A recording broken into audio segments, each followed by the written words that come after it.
केंद्र सरकार ने केंद्रीय जांच ब्यूरो यानी सीबीआई और प्रवर्तन निदेशालय यानी ईडी के प्रमुख का कार्यकाल बढ़ाने का फैसला किया है। इसके लिए सरकार एक अध्यादेश ले आई है। अध्यादेश में कहा गया है कि सीबीआई और ईडी के निदेशकों के कार्यकाल को 5 साल तक के लिए बढ़ाया जा सकता है।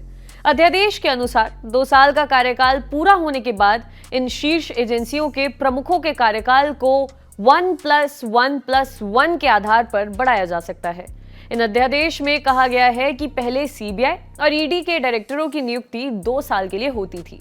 अगर सरकार चाहे तो 2 साल पूरे होने पर एक साल करके 3 बार इनका कार्यकाल बढ़ा सकती है, यानी पहले 2 और बाद में 3 साल, कुल मिलाकर 5 साल। 5 साल के बाद इनके कार्यकाल को और नहीं बढ़ाया जा सकता। न्यूज एजेंसी पीटीआई के मुताबिक विनीत नारायण के प्रसिद्ध मामले में सुप्रीम कोर्ट के निर्देशों के मद्देनजर सीबीआई और ईडी के निदेशकों की नियुक्ति की तारीख से उनका 2 साल का निश्चित कार्यकाल होता है। केंद्रीय सतर्कता आयोग अध्यादेश को मौजूदा प्रवर्तन निदेशालय प्रमुख एसके मिश्रा की सेवानिवृत्ति से महज 3 दिन पहले जारी किया गया है। सरकार ने उनका 2 साल का कार्यकाल पूरा होने के बाद 2020 में एक और सेवा विस्तार दिया था। इस मामले में इस साल सुप्रीम कोर्ट में सुनवाई हुई, जिसने सेवा विस्तार को रद्द नहीं किया, लेकिन सरकार से मिश्रा को 17 नवंबर के बाद और सेवा विस्तार नहीं देने को कहा। हालांकि अधिकारियों ने कहा कि अध्यादेश लागू होने के बाद देखना होगा कि मिश्रा ईडी प्रमुख के रूप में काम करते रहेंगे या नहीं।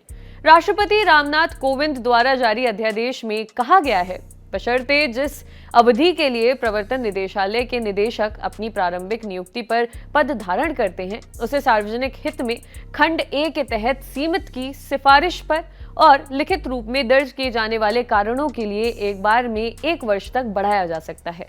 प्रवर्तन निदेशालय वित्त मंत्रालय के राजस्व विभाग के तहत काम करता है। ईडी निदेशक की नियुक्ति केंद्रीय सतर्कता आयुक्त की अध्यक्षता वाली समिति की सिफारिश पर केंद्र सरकार करती है। इसके सदस्यों में सतर्कता आयुक्त, गृह सचिव, कार्मिक और प्रशिक्षण विभाग के सचिव और राजस्व सचिव शामिल हैं। सरकार ने दिल्ली विशेष पुलिस स्थापन यानी डीएसपीआई संशोधन अध्यादेश 2021 भी जारी किया है। इस अध्यादेश में डीएसपीआई कानून में प्रावधान जोड़ा गया है, बशर्ते जिस अवधि के लिए निदेशक अपनी प्रारंभिक नियुक्ति पर पद धारण करते हैं, उसे सार्वजनिक हित में धारा 44 की उपधारा 1 के तहत समिति की सिफारिश पर और लिखित रूप में दर्ज किए जाने वाले कारणों के लिए एक बार में 1 वर्ष तक बढ़ाया जा सकता है, बशर्ते प्रारंभिक नियुक्ति में उल्लेखित अवधि समेत कुल 5 वर्ष की अवधि पूरी होने के बाद ऐसा कोई सेवा विस्तार नहीं दिया जाएगा। सीबीआई कार्मिक, लोक शिकायत और पेंशन मंत्रालय के तहत काम करने वाली एक जांच एजेंसी है। इसका काम रिश्वतखोरी, सरकारी भ्रष्टाचार, केंद्रीय कानूनों का उल्लंघन, आपराधिक और आर्थिक मामलों की जांच करना है। सीबीआई के निदेशक का चयन प्रधानमंत्री, भारत के प्रधान न्यायाधीश और लोकसभा में विपक्ष के नेता की एक समिति की सिफारिश के आधार पर होता है। आपके लिए खबर लिखी थी हमारे साथी आयुष ने। देखते रहिए दी लल्लन टॉप। शुक्रिया।